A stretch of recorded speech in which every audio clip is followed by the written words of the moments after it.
Question number 10वां देखिए प्यारे बच्चों। और क्वेश्चन नंबर 10वां ये कहा है कि मान लीजिए कोई लड़की एक पासा उछालती है। यदि उसे 5 या 6 संख्या प्राप्त होती है, पासे पर या तो 5 या 6 संख्या प्राप्त होती है, तो वह सिक्के को 3 बार उछालती है और चितों की संख्या नोट करती है। और यदि उसे 1, 2, 3 या 4 संख्या प्राप्त होती है, तो वो एक सिक्के को एक बार उछालती है। तो यह नोट करती है कि उस पर चित या पट प्राप्त हुआ। वह उसे ठीक एक चित प्राप्त होता है। उसके द्वारा उछाले गए पासे पर 1, 2, 3 या 4 प्राप्त होने की प्रायिकता ज्ञात कीजिए। तो सबसे पहले यहाँ पर प्यारे बच्चों आपको दो घटनाएं दी हुई हैं कि एक लड़की एक पासे को उछालती है, उसे 5 या 6 का अंक प्राप्त होगा। तो पहली घटना हो गई 5 या 6 प्राप्त होने की घटना, है ना। और दूसरी घटना क्या हो गई कि उसे 1, 2, 3 या 4 संख्या प्राप्त होने की घटना। तो E2 घटना हो गई 1, 2, 3, 4 प्राप्त होने की घटना। और एक घटना हो गई चित्त प्राप्त होने की घटना, है ना। तो सबसे पहले पहली घटना की प्रायिकता निकाल लीजिए। E1 P1 बराबर भाई 5 हो या 6 हो, दो संभावनाएं हैं। कितने में से? 6 में से, क्योंकि आप जानते हैं एक पासा है तो उसके सैंपल स्पेस 6 बनते हैं। तो P1 की वैल्यू हो गई 2/6 इक्वल टू 1/3। इसी तरह प्यारे बच्चों Pe2 निकालेंगे, जबकि आपकी 1, 2, 3, 4 संख्याओं में से कोई सी भी प्राप्त हो सकती है 6 में से।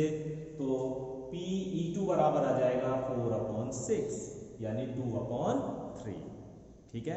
अब प्यारे बच्चों मान लिया ये घटना E1 घटना घट गई, मान लिया E1 घटना घट गई और चित्त हमें प्राप्त करने की घटना निकालनी है, एक चित्त प्राप्त करने की घटना निकालनी है। तो उसे कैसे लिखेंगे?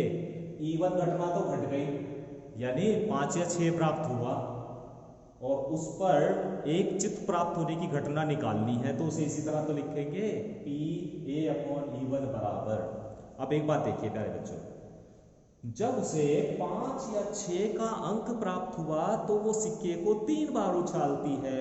और 3 बार उछालने पर आप देखेंगे ये सैंपल स्पेस बना के मैंने दे दिया। वैसे तो आपको पता है कि जब किसी सिक्के को 3 बार उछाला जाएगा तो उसके सैंपल स्पेस ये आएंगे, है ना।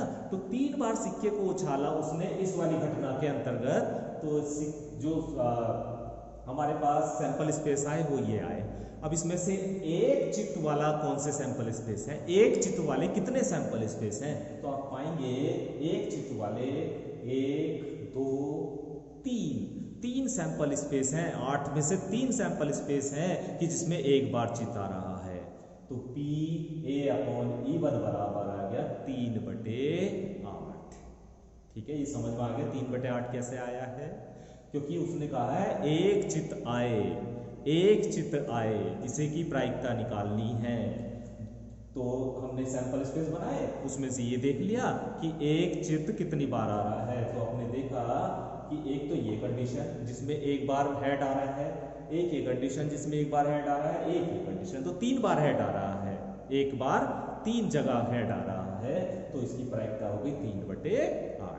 इसी तरह प्यारे बच्चों दूसरी घटना E2 हो चुकी है। उसने मान लिया पासा फेंका और 1, 2, 3, 4 अंक उसके आ गए, दूसरी घटना हो चुकी है। अब क्या करेगी वो? पासे उसे सिक्के को फिर उछालेगी एक बार। अब उस पर भी हेड आए, है ना, उस पर भी हेड आए। तो ये कैसे लिखेंगे इसकी प्रायिकता? PA/E2 मतलब E2 घटना हो चुकी है। अब A के बारे में हमें निकालना है, तो PA/E2। और जब एक सिक्के को उछालेगी तो हेड या टेल आने की प्रायिकता या हेड आने की प्रायिकता 1/2 ही तो होती है प्यारे बच्चों। तो PA/E2 बराबर आ जाएगा 1/2। हमें निकालना क्या है? हमें निकालना है कि ज्ञात कीजिए एक चित्त प्राप्त होता है। प्यारे बच्चों एक घटना हो चुकी है, एक घटना हो चुकी है, उस पासे पर 1, 2, 3 या 4 प्राप्त होने की प्रायिकता, यानी E2 के बारे में पूछा है। एक घट चुकी है, E2 के बारे में आपसे पूछा है। तो यहां पर चेंज हो जाएगा फॉर्मूला, यहां पर हो जाएगा E2/A E2/a, मतलब ए घटना, अभी चित्त तो चुन लिया हमने कि चित्त है वो, हमने ये तो देख लिया। अब वो कौन सी घटना है, यानी दूसरी घटना होनी चाहिए जिसमें 1 2 3 4 है। ठीक है, तो ये घटना हमसे पूछी है, तो Pe2/a पूछा है। फॉर्मूले में थोड़ा सा चेंज आएगा, ये फार्मूला प्यारे बच्चों मैंने आपका मिटाया नहीं था, ये पहले वाले क्वेश्चन का ही लिखा हुआ है, लेकिन इसी में हम चेंज कर रहे हैं क्योंकि यहाँ पे Pe2/a आया है, इसलिए यहाँ पर भी थोड़ा सा चेंज हो जाएगा।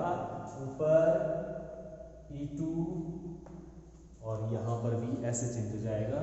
इसी ये तो ऐसे ही ऐसे लिखा रहने तो इसमें कोई प्रॉब्लम नहीं है। ठीक है, नीचे ऐसे रहेगा, ऊपर चेंज हो जाएगा। अभी प्यारे बच्चों इन सब की वैल्यू आपको पता है, इन सब की वैल्यू आपको पहले से ही पता है।